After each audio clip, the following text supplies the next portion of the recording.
আমরা জঙ্গলের মধ্যে দিয়ে সার্ভাইভ করছি। সকালবেলা ছুটতে এসে কী বিপদে পড়েছি যে এই বেরির পাশ দিয়ে যাচ্ছি, এই আমাদের কাকা যাচ্ছে। কাকা বলে তুই আমার কী বিপদের মধ্যে ফেললি, আমি তোরে আর কী বলে গাল দেবো। দেখো খুব কড়া কড়া ভাষায় মায়ের সাথে গাল ফাল দেয়। আমরা এই দুজনে যাচ্ছি জঙ্গলের ভিতর দিয়ে। আর এখন সকালবেলা দুজনে যাচ্ছি, এদের একটা জিনিস ভাবছিলাম যে আমেরিকা আর ইসরায়েল যদি আমাদের ওই অ্যাটাক করে দেয় ফোক করে ওপর থেকে, দুজনে এক্ষুনি সকালে হেডলাইন হয়ে যাব।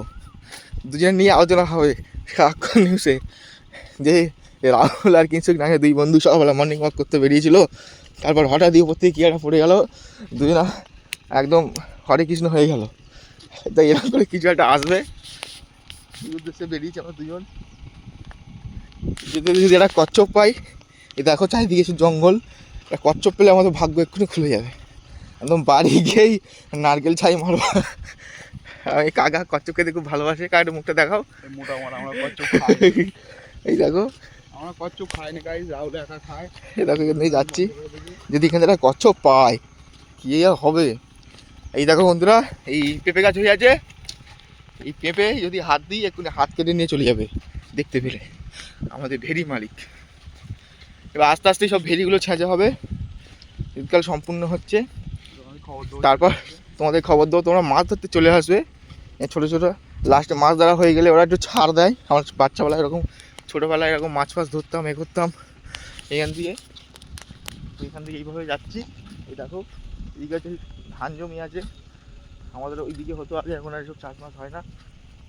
এই একটা পেয়ারা গাছ, আর এদিকে হচ্ছে তোমার তুলসী গাছ টাছ দিয়ে চারিদিকে ভর্তি করেছে ভেরিয়ালাদের। আর একটা লাভ হয় এই মাছ ছাড়াও, এই হাজার রকমের এই পেঁপে গাছ, কোথায় এই গাছ সেই গাছ দিয়ে রাখে, সব বাজারে গিয়ে চড়া দামে বিক্রি করে। এটাও একটা ওদের লাভ, সব দিক দিয়ে লাভ হয় ভাবতে গেলে। কিন্তু এর ট্যাক্স কিন্তু জমির মালিকদের দিতে হয় না, শুধু ওরা হচ্ছে জমির ওই মাছ চাষের এই টাকাটাই নেয়, এটা আবার ওদের এক্সট্রা ইনকাম।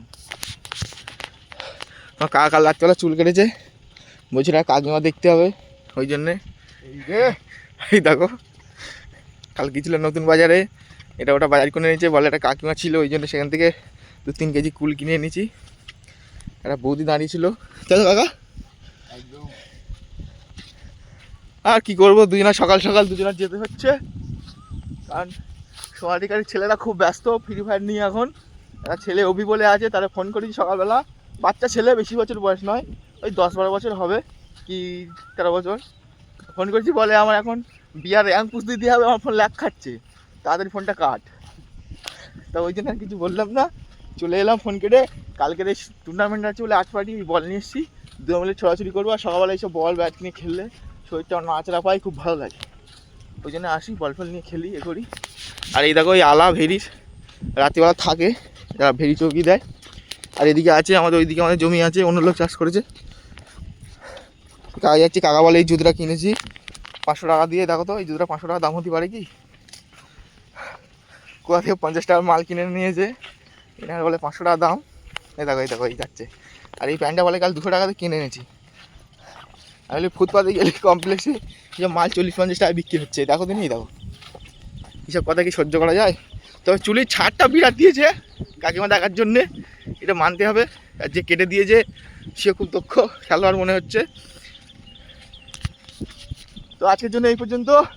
এবার আমরা গিয়ে একটু মাঠে ঠকাঠুকি করবো, তারপর আবার পরে দেখা হবে। টাটা।